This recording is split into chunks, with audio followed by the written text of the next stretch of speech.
good, these people that come to debate with us, watch the debates from David, Sam, whatever, Crook, Shrook, all of them. Never once have they called us to Christianity. I'm going to teach you a few tricks on how to win debates. All right. The first is, and this is my secret, I'm sharing with you guys. All right. I'm not going to tell anybody, right?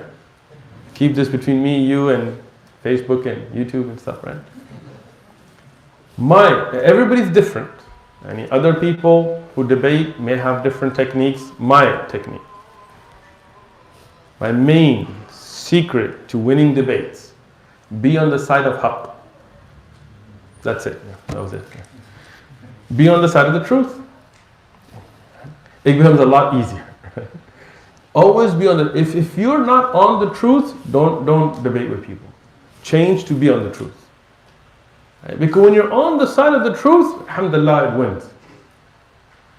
Somebody on the side of falsehood can win a debate, but they still lose in the end.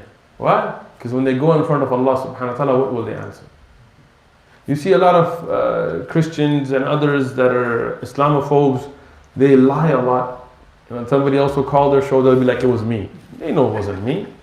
If I call the show the last day of their show then, right? But they'll lie. Why? Because they know they can't, right? They'll take a video, they'll clip it off, they'll cut takes out of content. They think that by lying and cutting and clipping and slandering me, they can stop the dawah. Let me just because I know they watch, so let me just make this clear to them. I am a nobody. I am nobody. I'm just one guy amongst all the Muslims. You can destroy me, you can kill me, you can imprison me, you can discredit me. Dawah won't stop. This is the deen of Allah. It will reach every household. You guys are wasting time, right? We as Muslims, we debate when we need to. We don't go out to debate. And that's very important. We debate when we need to remove the harm. When there is a blockage, we remove that blockage. But we go out to give da'wah. And that's a very important point for all of you that are going to be, inshallah, and already are du'at. When you go out, don't go out with the mindset that I want to debate. Be ready for it, but don't go out with that mindset. Just give you an example, right? We don't go out to fight. But, I know how to fight. If I need to, I'll defend myself. But that's not what I go for, right? I know how to debate. If I need to, I will.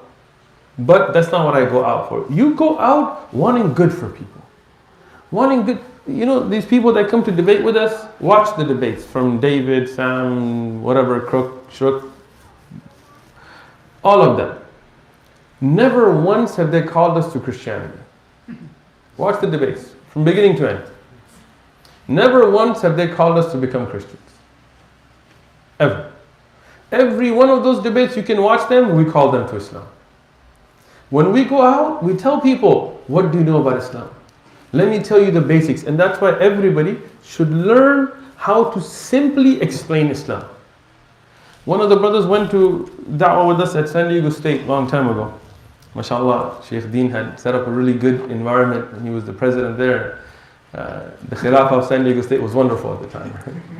So we used to go out and put up a table at San Diego State. One time I was there, one brother joined us. He didn't usually join us. One non-Muslim came up to us to ask about Islam. And this brother, mashallah, he started telling him, do you know the 3 types of Tawheed?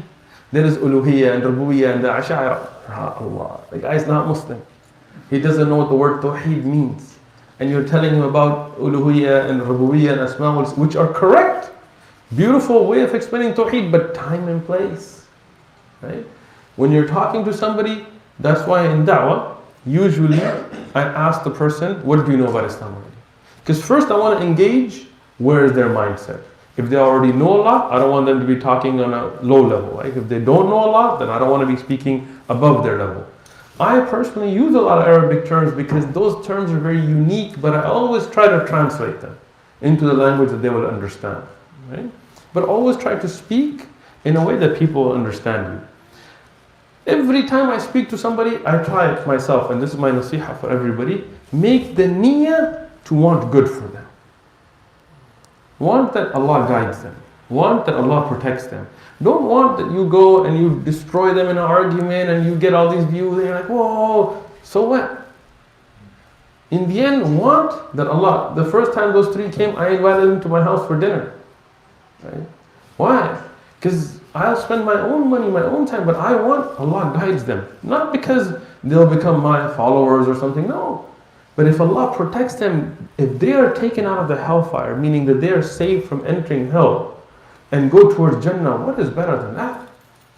I mean, imagine you're driving and you see a little dog. And the dog, there's a fire going on the side of the street, flare comes up, the dog lights up on fire. You don't know the dog, you don't know, but every one of us would protect the dog. We would stop our car, we would go out, we would put the fire out, and that dog will never thank you for it. It's not like you're going to take him home or something. He goes on his way, but you feel good. Why? Because you saved that poor little dog from being burnt, right? And this is the creation of Allah. We have that mercy, it's true. But imagine the fire of hell. Those of you and those of us who may have family members that are not Muslim, make dua for them. Try it. I know it becomes difficult, but keep trying, because you don't want them to go there. I don't want my worst enemies to go to hellfire. It's such a horrible, if you really thought through it, if you really realized what is there in reality, you wouldn't want Biden, Trump, any of them. You would be like Sharon, Prime Minister of Israel, hope you become Muslim, bro. Because the hellfire is hot. It doesn't end. Come on. Right? So when you go out for da'wah, always have that love for the guidance of mankind. And that's how you develop patience. One of the most common comments we get is, how do you have the patience? How do you have the patience? Two things. One, realize the reality, like what is real, which is Jahannam is real. The hellfire is not a metaphor, it's real. It's worse than anything you can imagine. It's worse than anything you can envision. So if it's that bad, how would I not be patient in trying to protect somebody, even if they don't realize they need it? Second, learn the seerah of the Prophet ﷺ. When you look at the Prophet ﷺ, who was me and you? Who are we? We're nobodies. We're not the best of mankind. We're not the best of the people today. Maybe some of you, but definitely not me. Right?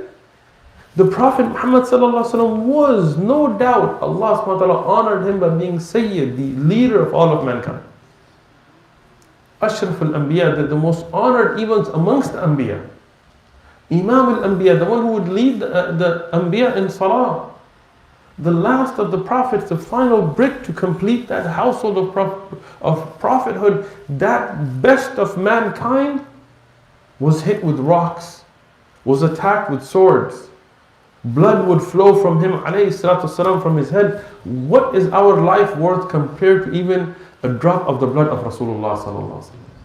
But that blood was spilt for this religion, for the guidance of people. When Rasulullah went to Taif, he didn't want from them, he wanted that guidance to come to them. He wanted that to become the center of guidance to spread in the world, as Medina later became. Right? He's wanting good for them, look how they treated him. He wanted good for the Quraysh, look how he treated them, his own family. But look how patient he was, alayhi salatu wasalam.